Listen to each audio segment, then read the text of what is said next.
Good evening. We'll start by Linda Vietmeyer, if you could please give the invocation.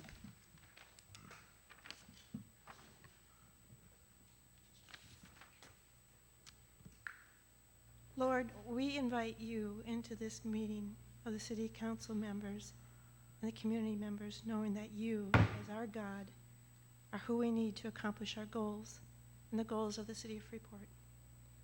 And we realize that you and our faith in you is our greatest asset in achieving these goals.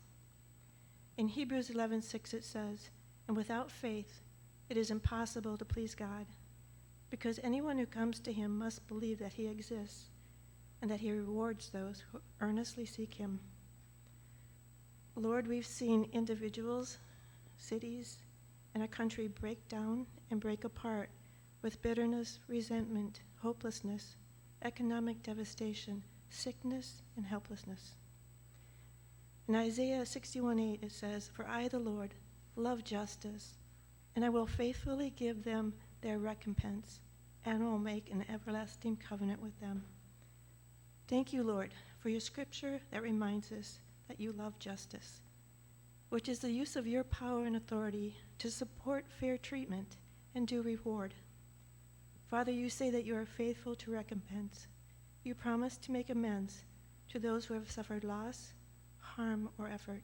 So, Lord, our prayer tonight is that we receive the amends from your hand. You replace loss with gain and victory.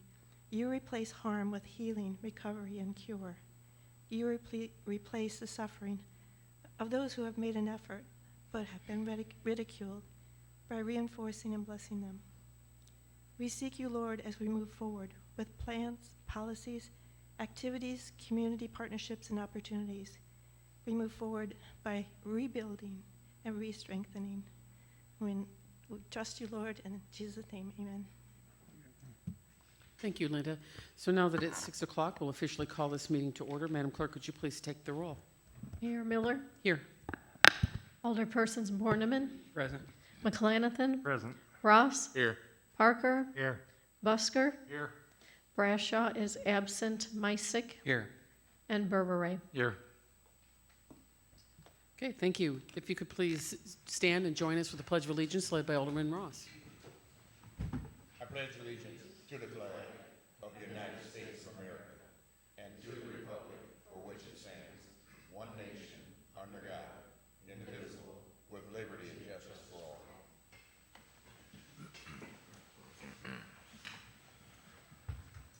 Okay, so item number one, there's just a couple of things I wanted to bring to the council's attention.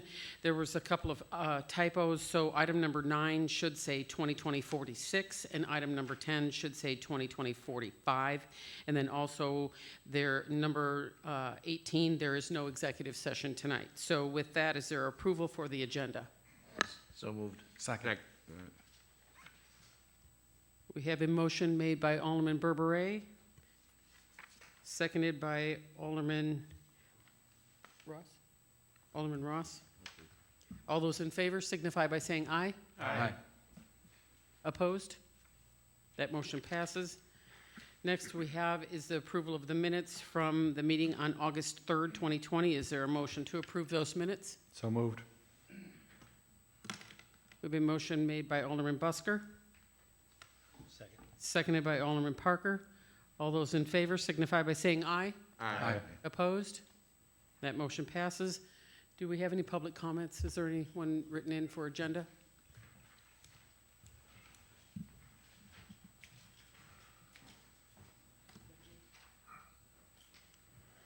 Okay, item number 8, Steve Carroll.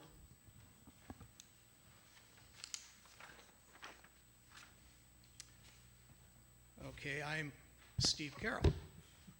This is about the proposed chronic nuisance ordinance.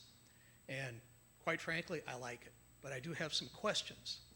2 weeks ago, Chief Summers mentioned that the police department and community development do not communicate very well. A perfect example of this is the tragic death that occurred at 1218 Oak in early June. Years of nuisance violations with fines totaling in the thousands of dollars and a massive police call log going back several years at that address were not communicated between the two departments. Had this been done, perhaps a life might not have been lost. I emailed some updated information to all of you early this morning, stuff I've FOIA'd recently from community development. I suggest you look at it. Another contributing factor in the lack of communication is the fact that community development has had 5 directors in 5 years. Additionally, if that department is to take the lead in this proposed ordinance, do they have enough staffing to make it work? I'm not so sure. I have felt for some time that community development has been understaffed and underfunded. With more staffing and funding, we might see stability in the director's position. It's obvious to me that people in that department need more resources. They're giving an effort, and I appreciate it. Perhaps the tax dollars that are going to the Greater Freeport Partnership should be redirected to community development. It's the same money, and it's our money. Let's keep it here. To make this proposed ordinance reach its full effectiveness, community development needs to be the equal of the police and fire departments. Right now, at this point, it is a mere afterthought. That is wrong. Thanks.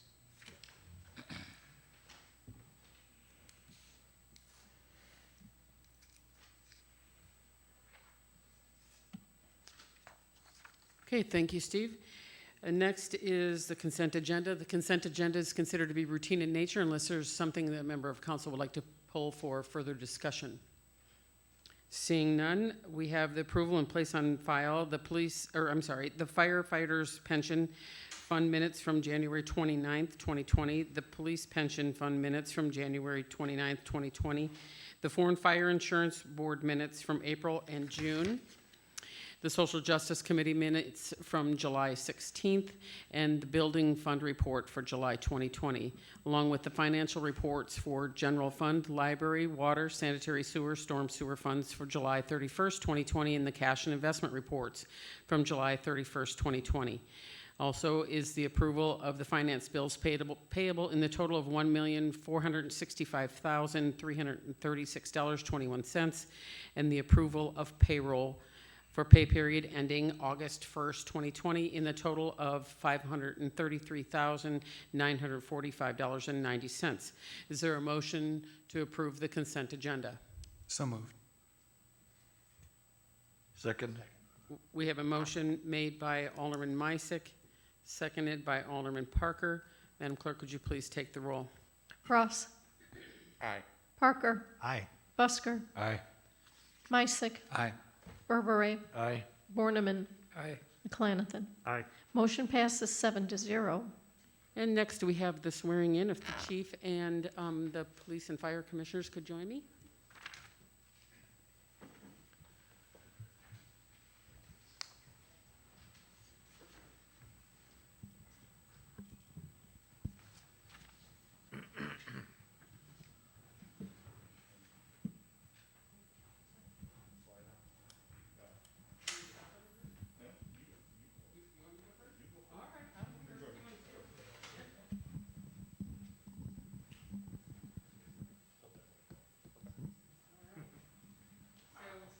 I'm excited to be able to swear you in tonight and get this officially started, and then the gentleman will have a few things to say. So you could raise your right hand and repeat after me. I, Jordan D. Brixton, I, Jordan D. Brixton, do solemnly swear do solemnly swear that I will support the Constitution of the United States I will support the Constitution of the United States and the Constitution of the State of Illinois, and the Constitution of the State of Illinois. and I will faithfully discharge the duties I will faithfully discharge the duties of the office of patrolman of the office of patrolman according to the best of my ability. according to the best of my ability. Congratulations, Jordan. Thank you. Thank you.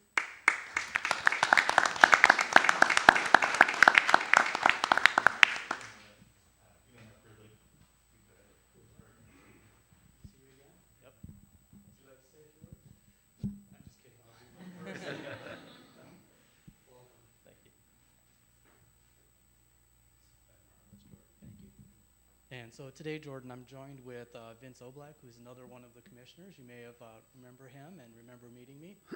And one of the things I wanted to start off with is by saying congratulations to you, because you are now soon to be the newest member of a fantastic department.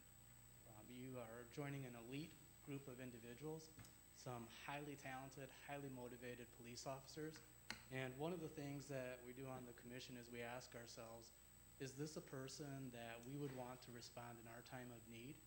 And that's a really high litmus test, especially where it comes to our family members and the people that we care about. And we can assure you that we believe that you are that kind of person, and you will be working with an entire group of individuals that we have 100% confidence in. So you should feel very proud, and we're really proud to have you. So with that, I'm going to read your official commission. So this is your official commission, City of Freeport Board of Fire and Police Commission. To all to whom these presents shall come, Jordan D. Brixon, having been duly appointed to the office of patrolman in and for the City of Freeport in the County of Stevenson and State of Illinois for the term from the 17th day of August 2020 until his successor shall have been duly appointed and qualified, is hereby fully authorized and empowered to assume and perform all the duties of his said office according to the law and ordinance of said city, and all persons are required to respect him in the discharge of said duties by order of the Board and Fire Police Commission. Congratulations again, Jordan. Thank you.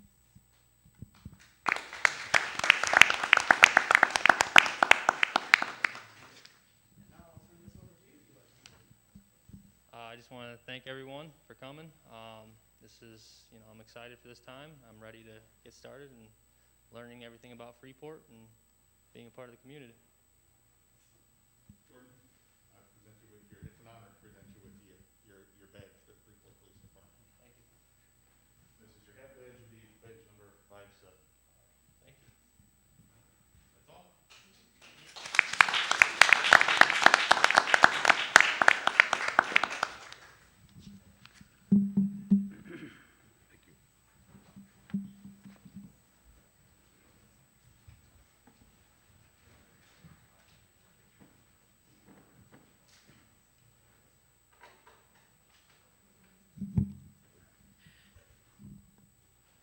Okay, next we have appointments. Madam Clerk, if you could please read this for the record.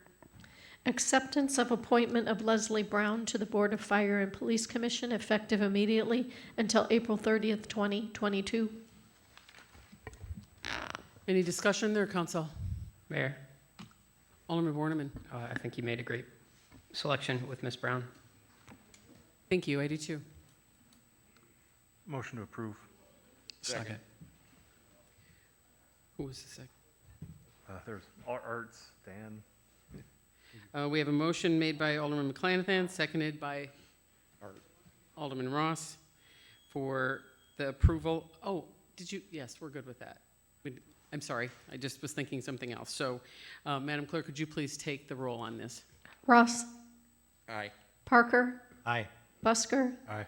Meissen. Aye. Berberet. Aye. Borneman. Aye. McClanathan. Aye. Motion passes 7-0. Thank you, and Leslie's here tonight, so congratulations, Leslie. You've got a fine team to join.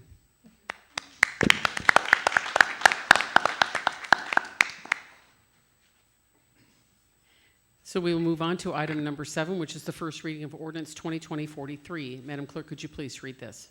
An ordinance amending various provisions of Part 16 Fire Prevention Code of the Code of Ordinances of the City of Freeport. Chief Liggett. Good evening, Council.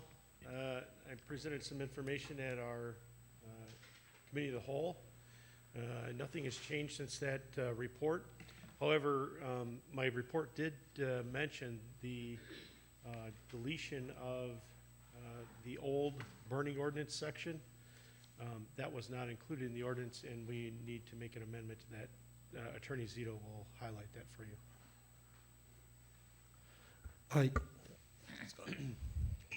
So in the ordinance that is before you, there's a section 307, and that's added in as being incorporated as a part of adopting the 2012 edition of the ICC Fire Code. We've added some additional language there that you see in there that's highlighted in bolded language, which is language that Chief felt was pertinent from our current fire burning ordinance, and I believe it's section 1630.04. Now that we've added that added language from 1630.04 of the current Code of Ordinances, we need to delete that from the ordinance because it's going to now be incorporated through this ordinance before you. So otherwise, we would have two sections covering the same topic. So it's a bit of a housekeeping matter, which I can just add that paragraph into this ordinance between first read and second read. Do you have any questions of me? Madam Mayor, Alderman Busker. motion to move this forward with the corrections. Second. We have a motion made by Alderman Busker, seconded by Alderman Borneman to move ordinance 2020-43 on to the next regularly scheduled meeting. Is there any further discussion, council? Seeing none, we'll move on to item number 8. Thank you, Chief. Thank you. Is the first reading of ordinance 2020-44. Could you please read this for the record? An ordinance amending Part 6, General Offenses Code, Chapter 659, Chronic Nuisances of the Codified Ordinances of the City of Freeport. Thank you, Manager Bucas. Thank you, Your Honor. This is first reading of an ordinance to amend our chronic nuisances. Originally, we were going to request as a staff that council suspend the rules and have first and second reading tonight. We just are asking for a first reading tonight, and we'll bring it back on September 8th for second and final reading if it makes it through the first reading. This ordinance basically is moving the chronic nuisance administration from the police department to the community development department. We're going to utilize our administrative hearing officer rather than the court system, so we can move things a little quicker in pursuing violations of our various village codes. This ordinance is amended the owner who permits his property under his control or ownership to be a chronic nuisance in violation of this chapter, and that basically means that if the property is a chronic nuisance for 3 months, or excuse me, we cite them 3 times within a 6-month period, we will then take this through the judicial process. Currently, most of the ordinances, or excuse me, most of the offenses are police related, and so we're adding not only with the issues in the police department, but also any general offenses of the city code, utilities, water, sewer, storm, garbage and refuge, and forestry, etc. So this will be an all-encompassing ordinance, and as long as a person does not maintain their property, then we will pursue them through both the fine system and through the administrative hearing process. For purposes of this chapter, it presumes the owner of a property is the person whose name appears on our tax roll and the assessor's tax rolls, and that's where the record or the address that we'll be using for any type of violation notices we sent to. If council has any questions, I'll be more than happy to answer at this time, but that's kind of a brief highlight of what's taking place. Your Honor. Alderman Parker. Yes, today I received a phone call from a landlord here in town. They have several properties. Their concern is during COVID-19, they do not have the right to evict somebody. So if they start getting nailed with heavy fines, their hands are tied. Otherwise, if we didn't have this, they would evict them. So we need to definitely take a look at that, because we could be taking thousands of dollars out of their pockets. They can't do anything because of COVID. So just wanted to bring that up because that was brought to my attention today. Thank you. Okay. Mayor, Alderman McClanahan. thank you. We went through extensively the history behind why we're going through this ordinance and the nuances of this ordinance, so I don't want to repeat all of that from last time, both of my comments and my questions. But one thing worth bearing again, you have portions of this that are city ordinance violations, and you have portions of it that could be criminal violations. Could you reiterate how we're going to have improved, I know we're taking it out of PD, well, one portion of PD and then also court, and then bringing it in administratively on the hearing, but how are we going to improve the coordination for when we have properties that are violating it, maybe criminally, and getting the information over to CD so that they can monitor as to which properties they want to use this tool for? Right. We'll be utilizing personnel in the Community Development Department to review the records every day, or at least 3 times a week over at the Police Department, as we can then look and see not only if they're rental properties, but also owner-occupied properties as well. So I think we're strengthening it a little bit. So we do have a clear, that the onus is going to be here internally, administratively, through CD to do that. It's, and that's going to be the clear directive on there? Yes. Okay. I appreciate that. I think that will help some of the drop the balls in the past where it maybe wasn't clear as to whose court that was in to pursue. And follow-up, Mayor?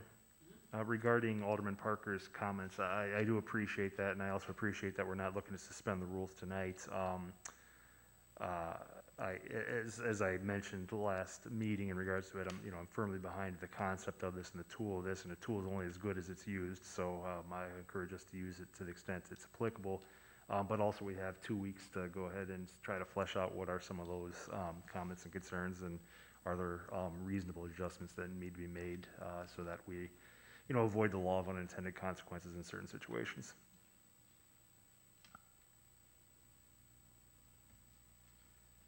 Madam Mayor, Alderman Borneman? do we need a motion to move this to second reading? Yes, we do. I'd make that motion. Second. We have a motion made by Alderman Borneman, second by Alderman Ross, to move ordinance 2020-44 on to the next regularly scheduled meeting. Is there any other comments, council? Seeing none, we'll move on to item number 9, which is the first reading of ordinance 2020-46. Madam Clerk, could you please read this? An ordinance, I'm sorry, Mayor, we want to do 46 first. An ordinance providing for the issuance of not to exceed 55 million taxable. 45. First change the numbers and then read, okay. An ordinance amending Chapter 1468 signs, Section 146808, unsafe and unlawful signs of the codified ordinances of the City of Freeport. Thank you. Manager Bucus. Thank you, Your Honor. At our August 10th Committee of the Whole meeting, we discussed the effectiveness of children at play signs and other similar signs, and the current unwritten policy of the city is not to erect such signs. Also at that meeting, I would say that a majority of the city council members directed staff to amend our city ordinance to prohibit said signs.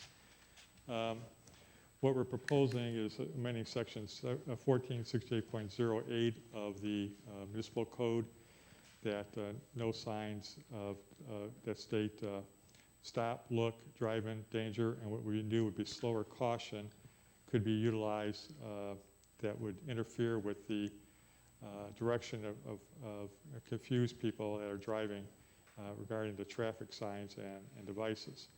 I think the important point in this paragraph is that it states that it should not interfere with or distract, mislead, or confuse traffic, or which otherwise is intended to affect the speed or direction of traffic.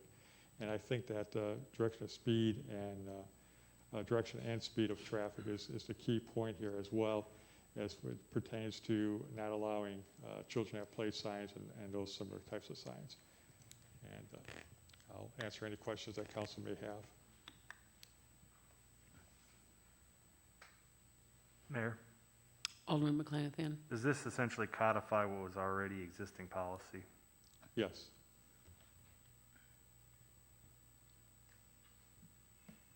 Your Honor, Alderman Parker. motion move this forward in the next meeting.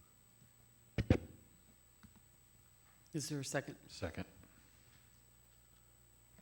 We have a motion made by Alderman Parker, seconded by Alderman Busker, to move ordinance 2020-46 onto the next regularly scheduled meeting, unless there's something further that the council would like to discuss. Seeing none, item number 10 is the first reading of ordinance 2020-45. Madam Clerk, could you please read this? An ordinance providing for the issuance of not to exceed 55 million taxable general obligation bonds, Series 2020, of the City of Freeport, Stevenson County, for the purpose of funding all or a portion of the unfunded liability of said city's police and fire pension funds, a budget stabilization fund for such unfunded liability, the levy and collection of a direct annual tax for the payment of the principal of and interest on said bonds, and the sale of said bonds to Robert Baird. Thank you. Manager Bucus. Thank you, Your Honor. As we discussed at our, back in March, a couple meetings, and again last week at our Committee of the Whole, we're looking at our general liability, overall liability for our police and fire pension funds. Our current liability as of July 31st is approximately $52.25 million for the combined funds. And although the interest rates were very low at the height of the coronavirus, they're still pretty historically low, and we're looking at about 2.6% interest rate on these bonds.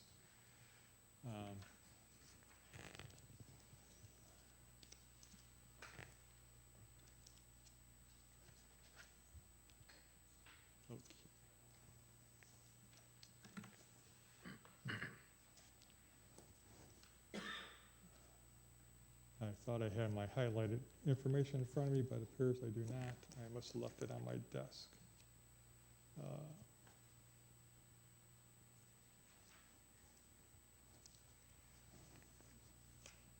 The first thing I want to talk about was the details of the bonds. These bonds would be taxable bonds. They're for 22 years. The amount would not exceed $55 million. They would also be in denominations of $5,000 each.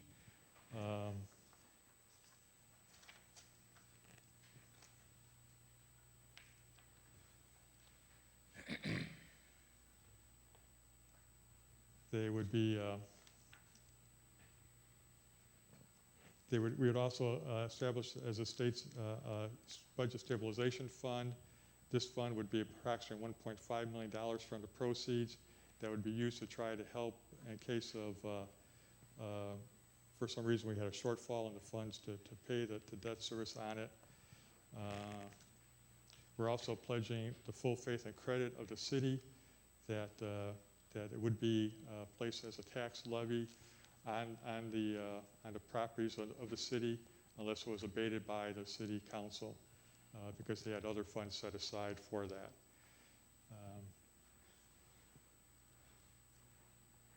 I think that's basically the major highlights of the issue. We're looking at having second reading in a couple of weeks. I guess basically I could do is just answer questions that you may have. Questions, council? Mayor, Alderman McClanathan? I gave a probably good 5-minute monologue last week, so I'm not going to repeat that, but that goes ahead and lays out the history and the rationale as to why we're here and what we're doing. The last thing I note is if we meet, with this bonding at its locked-in rate, if over the 20-year period we meet the annualized returns that they're already projecting on our actuarially assumed liability, it would save us approximately $29.5 million as opposed to if we went ahead and paid it under the way we've been trying to pay it over the next 22-year period. That, coupled with everything else that I just said last week, I think highlights the reason why we're looking at this pretty daunting undertaking here.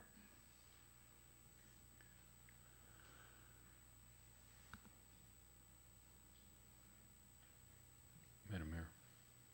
Alderman Busker? Yeah, we've been talking about this forever, and, you know, the pensions aren't going away. I think this is a good way to make sure that we can get that stabilized. I'd like to make a motion to move this forward. Is there a second? Second. We have a motion made by Alderman Busker, seconded by Alderman Berberay to move Ordinance 2020-45 onto the next regularly scheduled meeting. Any further discussion, council?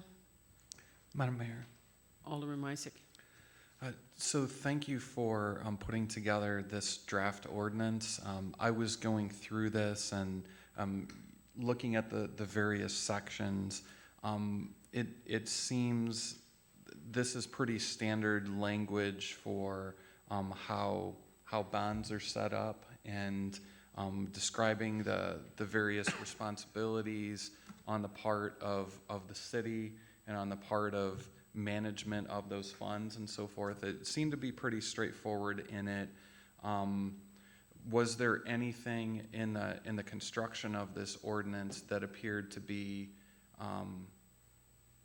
of any concern, like the structure of it itself that positions the city to make decisions based on the funding? There's sections in here for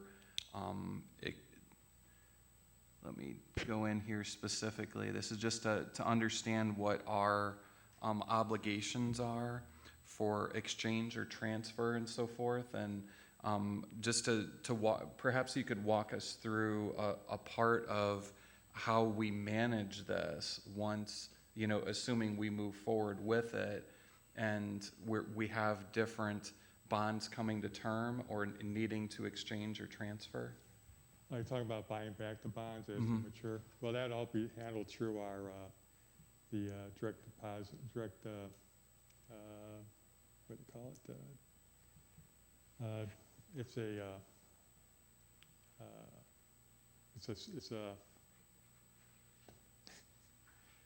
my mind is really blank.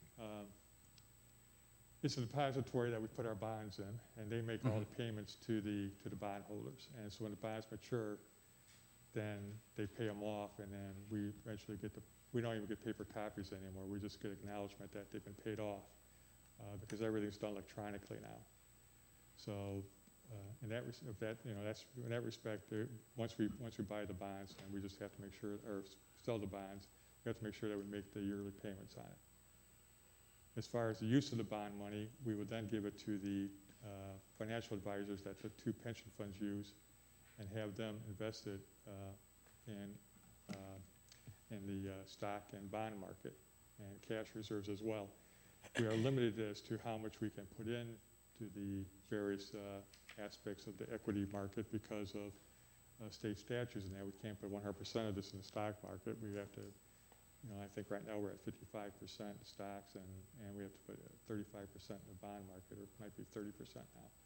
Depends on how big your fund is. The more funds you have, the more flexibility you have. So as far as investment-wise, this will be handled by a group of financial advisors that both funds have hired to manage their funds for them. Okay. Madam Mayor, follow-up.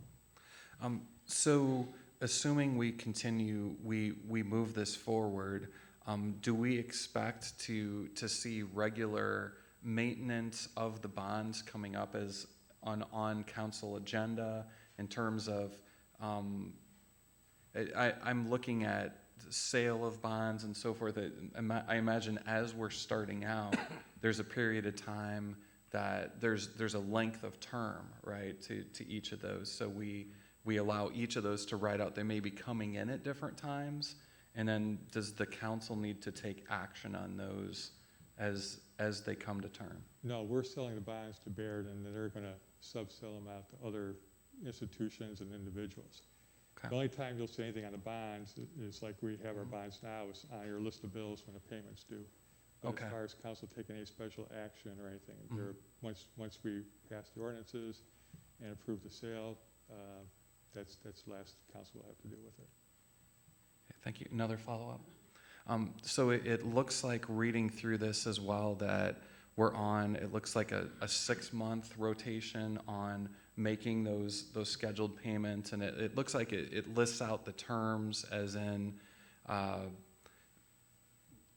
us making those minimum payments, and then any additional that's coming in goes into the budget stabilization fund, and that becomes a place where we have, it's as in very layman's terms, is like that's your fund where you're saving up and having any surplus available to pay off that pension obligation, right? So that effectively that's what we're gaining as we take this investment and go forward, correct? There's the bond payment fund that we would have to set up, and that's the account that we would make all the payments out of. Some communities will put in a 1/12 of whatever their annual contribution has to be in there and put it in the fund, and others just put it in 30 days before they have to withdraw it to pay the bonds. The way this is set up, we could do either one. Every 6 months is an interest payment, and once a year we make a principal payment. Okay. Yeah, thank you. That's all I have tonight. I also misplaced my copy with all my highlights and notes on it, so my apologies. Anything else, council? Then we will move on to item number 11, which is the adoption of Resolution 2020-42. Madam Clerk, could you please read this? Resolution of the City of Freeport authorizing and approving a redevelopment agreement with real estate affiliates regarding the former Kmart building. Thank you, Manager Burgess. Thank you, Your Honor. As we discussed at our last committee of the whole meeting, staff's been working with real estate associates. Boy, I can't talk tonight, I don't know why. Real estate affiliates and Alan Gottlieb on a development proposal for the old Kmart site. REA has 2 major anchor stores with combined square footage of 72,000 square feet, and there's a possibility of a third tenant using the last 10,000 square feet of that facility. During the past several months, staff's had discussions with Mr. Gottlieb on a redevelopment agreement using money from the Meadows TIF Tax Increment Financing District, and they're looking to spend between $6 and $7 million on construction costs on this proposal. As part of the redevelopment agreement, when the anchor store number 1 occupies their space, the city would give real estate affiliates $25,000 of TIF increments generated by the Meadows TIF or any adjacent TIF district. Likewise, when anchor store number 2 occupies their space, an additional $25,000 in TIF funds will be given to the developer. When the third store opens, no advance TIF payments will be made. Once the increments generated from the development start to occur, the city will reimburse the developer 70% of the funds that are generated up to a cumulative total amount of, and not to exceed, $950,000. The current plan as of today is to have both anchor stores, which are, as I say, are retail, open no later than May 1st of 2022, and they hope to start construction by July 1st, 2021. With the onslaught of the COVID-19 virus, they have pushed all their plans back. Originally, store number 2, anchor number 2, was hoping to be open by this December, but they are way behind schedule in that respect. So we're hoping that they can open sooner, but the agreement calls for them to be open by May 1st of 2022. And I'd be happy to answer any questions that council may have. So Manager Burgess, just so I'm clear on that, they're pushing back on their construction date simply because of COVID, not because of any issue with redevelopment agreement. That's correct. We've been working hand in hand on a redevelopment agreement,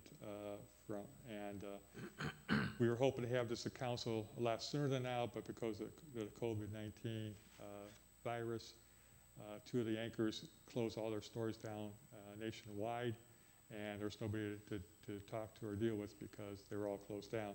Now that they're open and functioning again, we're looking at them starting up, but again, because of concerns about the coronavirus, they really don't want to start, or they're hoping to start no later than July 1st of 2021.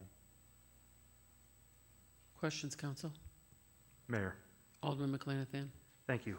First question is, as it's structured here, are there any restrictions that it be through zoning or through this agreement that it be retail and not something else such as storage or things of that nature? No, it's basically retail, and if one of the 2 major retailers move out, then their TIF payments can be suspended by the city. Follow up, Mayor? And as it's structured here, there's no obligation on the city's parts until anchor number 1 actually occupies the building. Is that correct? That's correct. And then that's an obligation of $25,000. And then the second obligation for the city would be when anchor tenant number 2 occupies the building. Is that correct? That's correct. And that's also $25,000. Yes. The remaining potential commitment of the city, which is up to, not to exceed $950,000, is totally dependent on the increment that is generated above the baseline for this property, correct? That's correct. Okay, so the baseline has already been set. This developer is anticipating putting in somewhere between $6.5 to $7 million of improvements. I assume at some point the property is going to be reassessed one way or the other. If there's increments, then up to 70% of that increment on a periodic basis will go towards the developer until that $950,000 is satisfied, correct? That's correct. Now, in the event that they challenge their property taxes and their valuation goes below the set limit beforehand, they don't get any increment, correct? Because there is none. There's no increment to give, so there is none. And in the event that's at any time, for whatever reason, it drops below that threshold, there's no obligation on the city for increment because it's not spinning off increment, correct? That's correct. And it's also written in here that our obligation in regards to that $950,000 ends at the end of the TIF, of this TIF cycle, correct? That's correct. Okay. So if the TIF ends before we pay off the $950,000, that's all there is. So outside of our initial up to $50,000 investments, any other expenditure of funds on this is directly related to the improved spin-off of increment on this property based on their $6.5 to $7 million of investment in the property. That's correct. Thank you. Mayor? Alderman Berberay? Thank you. Director Lucas, is there any obligation on the city for infrastructure, water, city, roads? No, water and sewer are already at the site. Any improvements they want to make, and I do believe their plans, they were looking upgrading. That would be at their cost. Any road, street impact? No. Okay. My microphone with that. No, the city has no obligation for any type of road or water and sewer improvements to this property. And the parking lot is maintained by? It would be maintained by the developers. Okay, thank you.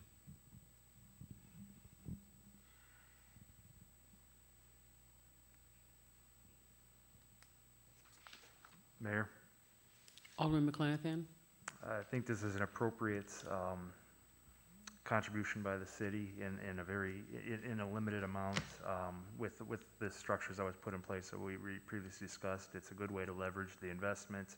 I think it gives one of the best opportunities to spin off the additional increment that we were looking for on it, so that makes it win-win for all the parties involved in regards to that. So I'd make a motion to adopt Resolution 2020-42. Second. Either one of us, take your pick.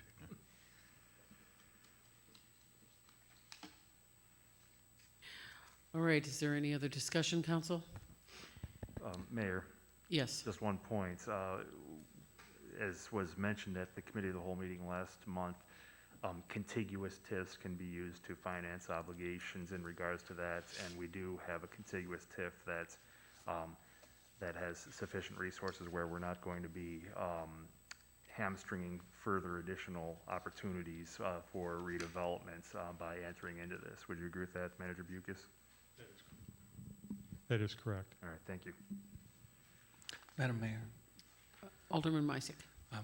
to comment on this as well, I appreciate the work that went into this, and I really feel this is very fair to both parties. It is a great opportunity to bring in business and developing areas, and a great use of the TIF funds. So definitely in support of this, and appreciate the work to get us here. Mayor, Yes, we have a motion on the floor. Is that what you're going to ask me? I missed those, yes. Yes, Could you repeat those? We have a motion made by Alderman McClanathan, seconded by Alderman Parker, to approve Resolution 2020-42. Any further discussion? If you could please take the roll. Ross? Aye. Parker? Aye. Busker? Aye. Misick? Aye. Berberay? Aye. Borneman? Aye. And McClanathan. Aye. Motion passes 7-0. Thank you. Item number 12 is The review of executive session minutes to make the determination of confidentiality still exists, and approve and review of executive session minutes. Mayor, Alderman McClanathan. I move to approve the following minutes with specific notice that the tapes are not released. September 3rd, 2019, subjects 1 and 2, August 19, 2019, subjects 1, 2, and 3, August 5th, 2019, subjects 1, 2, and 3, July 15th, 2019, subjects 1, 2, 3, and strategy subject 1. Do we have a second? Second. We have a motion made by Alderman McClanathan, seconded by Alderman Busker, as so stated. Anything else, council? Madam Clerk, would you please take the roll? Ross. Aye.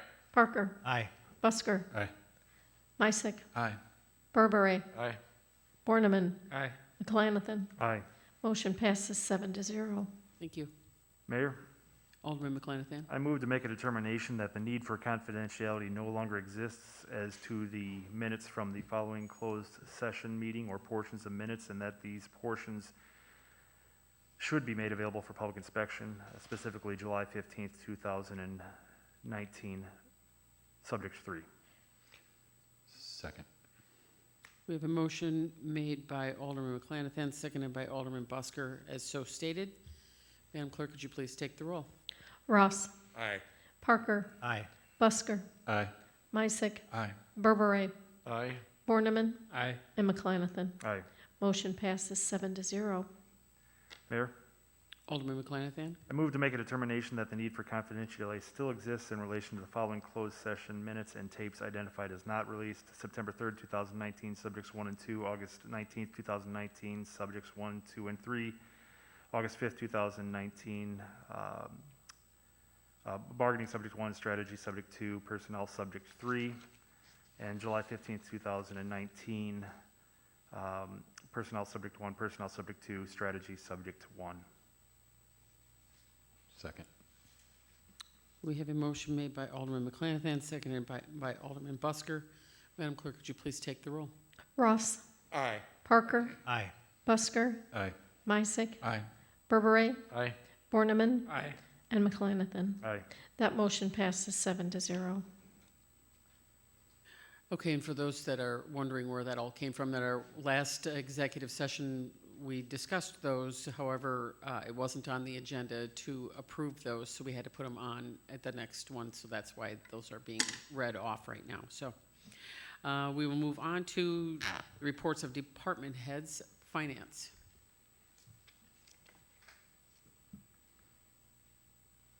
I'll give the finance report under my report, Your Honor. Okay. Community development.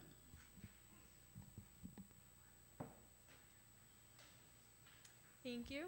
I just wanted to give a shout out to a few people for helping volunteer at an event this weekend. The Boys and Girls Club held a back to school event where they had people come pick up food and school supplies.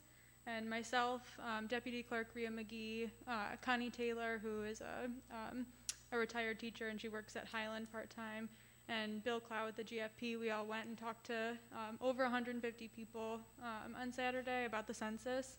Most of them had filled it out, which is good and bad because we wanted to catch people who didn't fill it out. But it was exciting to hear that a lot of people did fill it out. We still are only at about 68 or a little over 68% response rate though, so we do need more people to fill it out. We helped one household actually complete the census while we were there.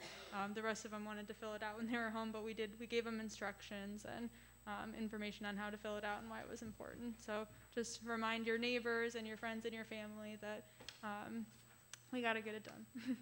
Thank you. Mayor? Alderman McClanathan. Thank you. Just briefly turning to the chronic nuisance ordinance that we discussed and passed on to second reading.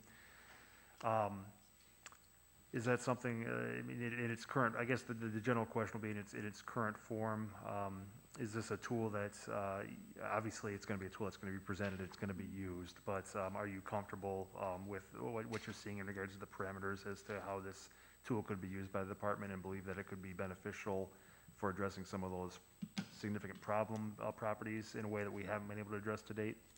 Yes, I think that it will be beneficial, and we've talked about it as a department.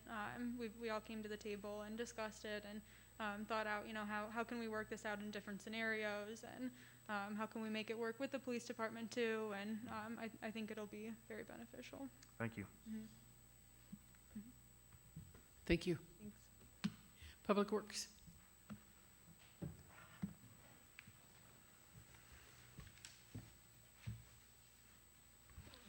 Hello, everyone. I just wanted to report to you all that my wife and kids were moved into 1170 Stevenson, so we're still settling, but we're all there. I just want to start out and let you all know that we did receive a successful remediation plan from civil constructors. I have accepted that in consultation with Fair Graham. I expect work will begin tentatively for September 14th or thereabout. We've completed the ash tree contract. We've removed 67 dangerous ash trees from town, and Clean Cut did a fantastic job, and I'd like to see them bid on future contracts. We also, in the last 2 weeks, we've notified Snack King of their status as significant noncompliance, and we've given them a deadline of February 1st to complete or to get their discharge in compliance. Otherwise, it will be sent to the Illinois Attorney General. Sunset Avenue is now done, and we're finishing up on Hurd. I expect we'll finish that very shortly here in the next day or two. A pre-construction meeting is imminent, although unscheduled at this time, for the Empire Street, so we're moving forward there. And the Art Plaza is tentatively scheduled for the first week of September, so we should be moving forward on that concrete job. And lastly, the Freeport Club stormwater program is almost complete. It's looking good. We're putting the final touches on that, and we'll be moving forward with grant applications, I'd say by Friday. So that's all I've got. Do I have any questions? Director, you made a comment about the Art Plaza. What is it that you're actually going to be doing on September 1st or around there? We're pouring a sidewalk from basically adjacent from the Union Dairy caddy corner to the alley, and then going west along the alley. Thank you. Madam Chair. Alderman Busker. Just a question. You said the tree removal was completed? Yes. There's some other dead trees that have some pink ribbon around them. Would that be another contractor that's working in the city as well? That may be Asplund, I'm not sure. Okay. If you got ComEd with Asplund taking trees down around town. We are working on another list of approximately 40 trees that we're trying to get done yet this year, but funding dependent. We'll see what we can get done. Thank you. Okay, thank you. Thank you very much. Fire Department.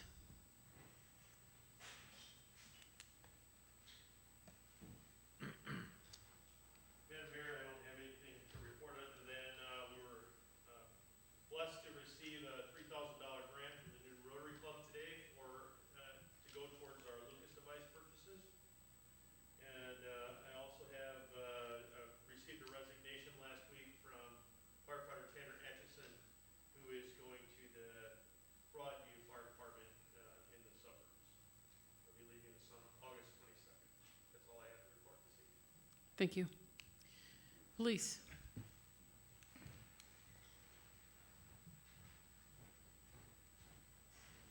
Thank you, Madam Mayor. I just wanted to report with the addition of Officer Brickson tonight, that brings our numbers up to 40.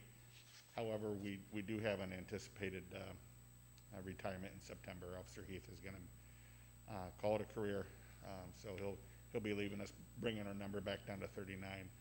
We just finished our finalizing our list, so we have 4 other people on our list to go to the academy. We have spots reserved in the academy in October when it starts, so if we have other people, we have the ability to replace those people also. Mayor? Thank you. Alderman McClanathan. Could you remind us on the process, like, for instance, if somebody wants to apply to the department, but it's a period of time where, and this could go for fire as well, but he got off too quickly and you ran him. So if there's somebody who wants to apply for a position and due to budget constrictions or something like that, the department's not hiring but it's making a list, does somebody who walks into the PD, how do you direct them in regards to the application process under those circumstances? Well, it kind of varies. It depends. Okay. Good lawyer answer. All right. If they do not have experience, our current list goes for 2 years. Therefore, we would take the person's name, keep interest in them, then contact them when that list is going to expire or has expired. If they have prior police experience through our lateral entry program, we can take them at any time. Since they don't have to go to the academy, we can move them to the top of the list if they already have that. It kind of depends. So if there was a spot open and we had a lateral transfer person who wanted to come over and could start on the street right away, we could utilize that instead of having to wait for 4 months while the person's in the academy to come back and start. Okay, thank you. And our patrolman this evening is a lateral transfer, correct? He is not a lateral transfer under our program. However, he does have he has already gone to the academy and is certified by the state. So therefore, he doesn't have to go to the academy, but he doesn't fit the lateral transfer program. Mayor. Alderman Ross? Chief, the lateral entry program, does that work from state to state, like Illinois and Wisconsin, or not? It can. There's some other loopholes we have to jump through and some additional classes in testing that they'd have to do from Wisconsin, but that is possible. Okay, thank you. Question here? Alderman Parker? The young man tonight, is he considered Don Heath's replacement, or you'll still be able to replace Don Heath with another officer? I'm hoping to replace Don Heath with another officer. Thank you. Mayor, Alderman Borneman? this is more of a big picture question, but at the last Social Justice Committee, there was talk of increasing our efforts of recruitment. Have you talked amongst your department about who would be a potential to spearhead that effort? Well, we haven't talked about it formally right now. We're still waiting for those recommendations as they come in from the Social Justice Committee. I do have people in mind to spearhead that and take that. We had some younger officers before, but they'd left for other departments that were really doing the recruiting, and we haven't. The list came up, and we just haven't had a quick spell to sit down and really formulate that. That's one of the benefits of the Social Justice Committee. Cool, thanks. Thanks, Chief. Water and sewer. Thank you. Library. Oh, I'm sorry. I'm sorry. I skipped Kurt. Kurt, did you have something? Okay, thanks. Sorry, Ashley.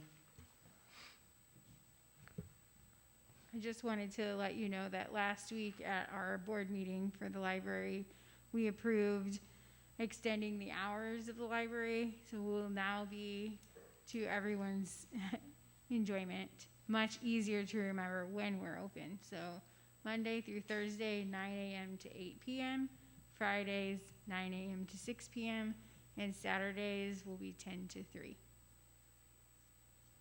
That's it. Thank you, Ashley. And city manager's report. Thank you, Your Honor. We did receive some of our state revenues today and yesterday, and big surprise, our income tax was actually more than we anticipated. It was about $170,000 more than it was last year. Our use tax for August is up about $29,000, but our sales tax is down $28,000. So that's a wash. People are buying online; they're not buying, retail locally. And our home rule sales tax was basically, it broke even. It was the same as was last year. So overall, I'm quite pleased with what's happening with our tax situation. It's better than we anticipated. We'll still see, it's 2 months now into the COVID pandemic, what the rest of the year is going to turn out. Our motor fuel tax, however, is down about $15,000 this month versus last month. We did get the budget schedule out to our department heads, and in that schedule, we're anticipating having the city council adopt the 2021 budget at your first meeting in December, along with the tax levy. And just as a reminder, I I did not place on the agenda, and I apologize to council for that. The comprehensive plan, since there was a little mix-up on how it went out to everybody, and I want to make sure that everybody had at least 3 weeks to review it, because it is a lengthy document. So I just want to remind you that we will have it for first reading on the September 8th agenda. That's all I have for tonight, Your Honor. Okay, thank you. And just to verify, everyone got that document, correct? Yes. Okay, good. Just a couple of things. Just wanted to say thank you to the police and fire for unifying the battle against poverty and hunger by collecting this past Friday for the Ring in Hope for the Salvation Army. So thank you for that, both departments. Also reports on the 815 event and cruise night that was held on Saturday have been coming in, and all good reports with stores and restaurants being busy, lots of people being out and enjoying that event. So for those of you that participated and helped in any organization, thank you.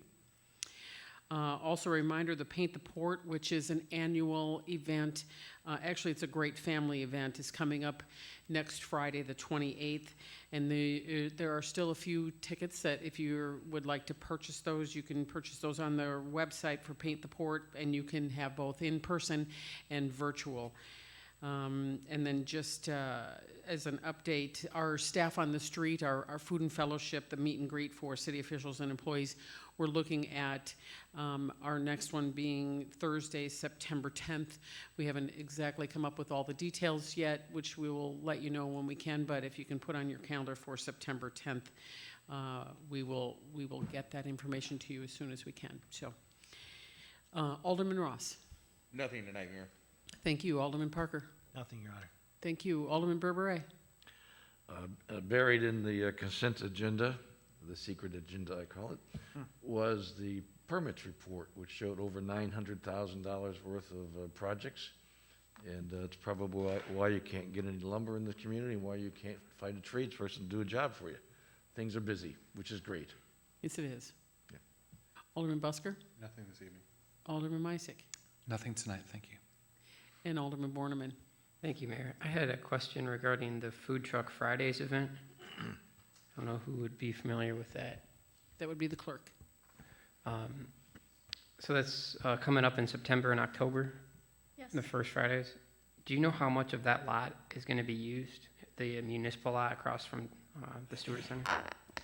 It would be the northeast corner between the entrance on Douglas and north of the entrance on Chicago in front of the post office. Okay, so where they have the current farmer's market? Exactly. Great. Okay, that's all I had. Thanks. Thank you. And Alderman Clanathan. Nothing further, thank you. Thank you. That concludes council reports and moves us on to item number 17, which is public comments. Are there any public comments this evening? Seeing none, that would move us on to adjournment. Is there a motion for adjournment? So moved. Second. We have a motion made by Alderman Busker, seconded by Alderman Misick. Madam Clerk, would you please take the roll? Attorney, are we okay with the voice vote since everyone's in person? I know I had it wrong on the agenda, but Okay, thank you. All those in favor signify by saying aye. Aye. Opposed? That motion passes. Thank you very much.